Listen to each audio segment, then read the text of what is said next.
Código de Processo Penal, Decreto-Lei 3689, de 3 de outubro de 1941.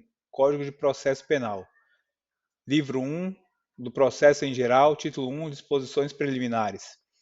O Código de Processo Penal reger-se-á em todo o território brasileiro por este Código, ressalvados os tratados, as convenções e regras de direito internacional, ressalvadas as prerrogativas constitucionais do Presidente da República, dos ministros de Estado, nos crimes conexos com os do Presidente da República e dos ministros do Supremo Tribunal Federal nos crimes de responsabilidade.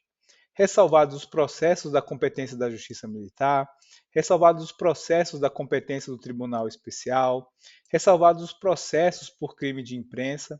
Parágrafo único. Aplicar-se-á, entretanto, este Código nos processos referidos nos números 4 e 5, quando as leis especiais que o regulam não dispuserem de modo diverso. Artigo 2º.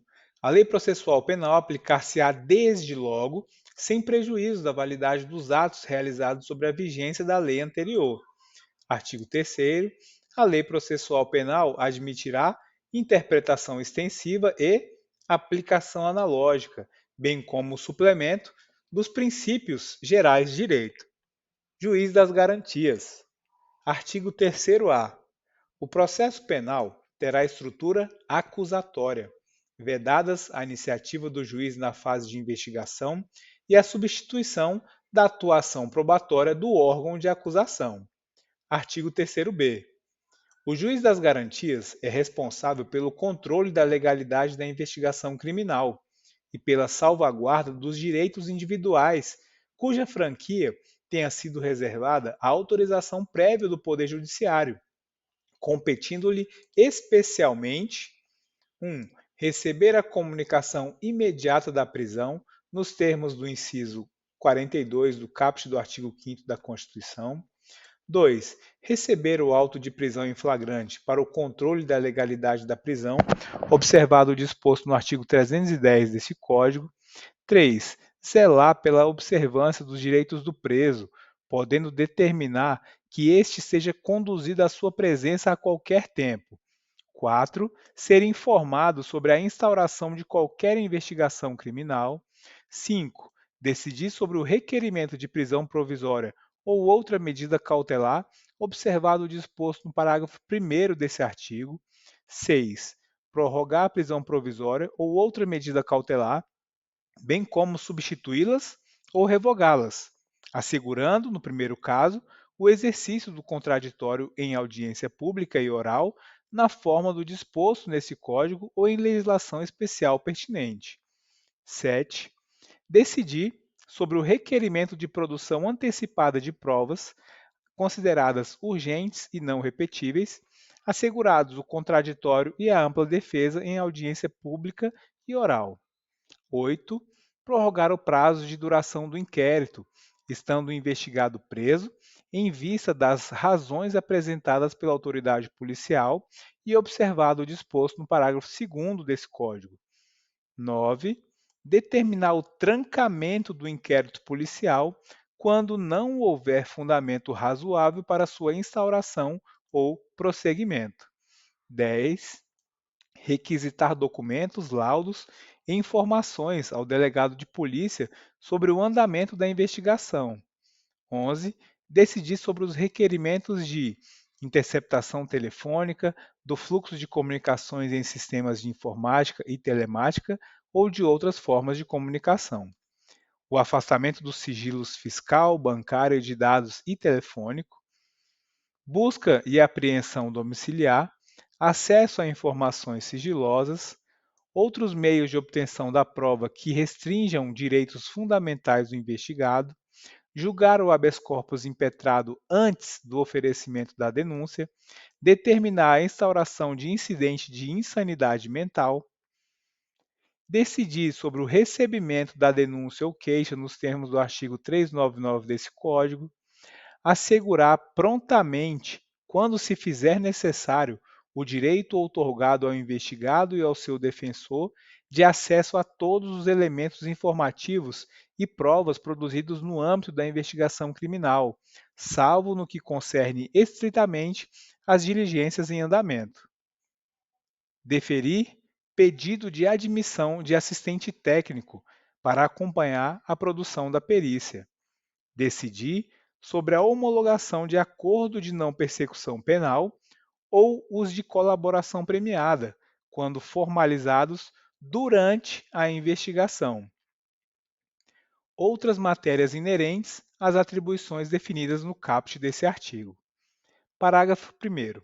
O preso em flagrante ou por força de mandado de prisão provisória será encaminhado à presença do juiz de garantias no prazo de 24 horas, momento em que se realizará a audiência com a presença do Ministério Público e da Defensoria ou de advogado constituído, vedado o emprego de videoconferência. Parágrafo 2º. Se o investigado estiver preso, o juiz das garantias poderá, mediante representação da autoridade policial e ouvido o Ministério Público, prorrogar uma única vez a duração do inquérito por até 15 dias, após o que, se ainda assim a investigação não for concluída, a prisão será imediatamente relaxada. Artigo 3º-C. A competência do juiz das garantias abrange todas as infrações penais, exceto as de menor potencial ofensivo, e cessa com o recebimento da denúncia ou queixa na forma do artigo 399 desse Código. Parágrafo 1º.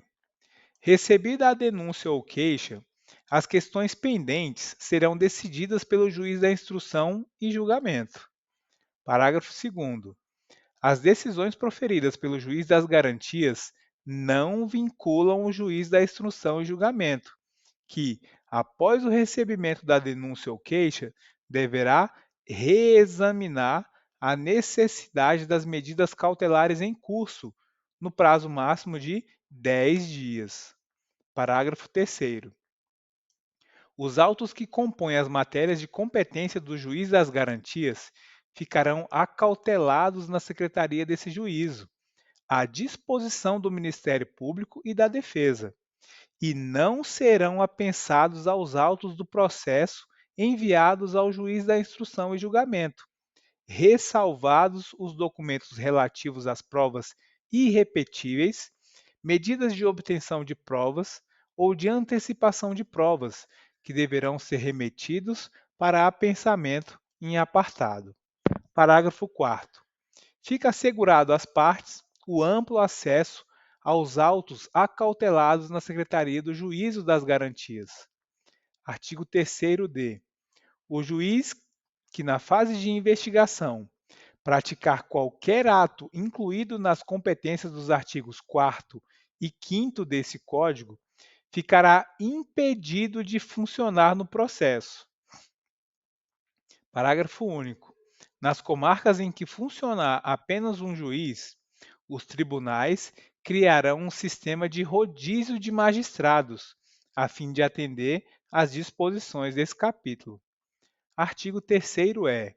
O juiz das garantias será designado conforme as normas de organização judiciária da União, dos Estados e do Distrito Federal, observando critérios objetivos a serem periodicamente divulgados pelo respectivo tribunal.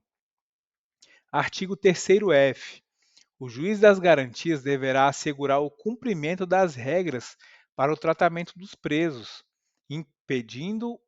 impedindo o acordo ou ajuste de qualquer autoridade com órgãos da imprensa para explorar a imagem da pessoa submetida à prisão, sob pena de responsabilidade civil, administrativa e penal.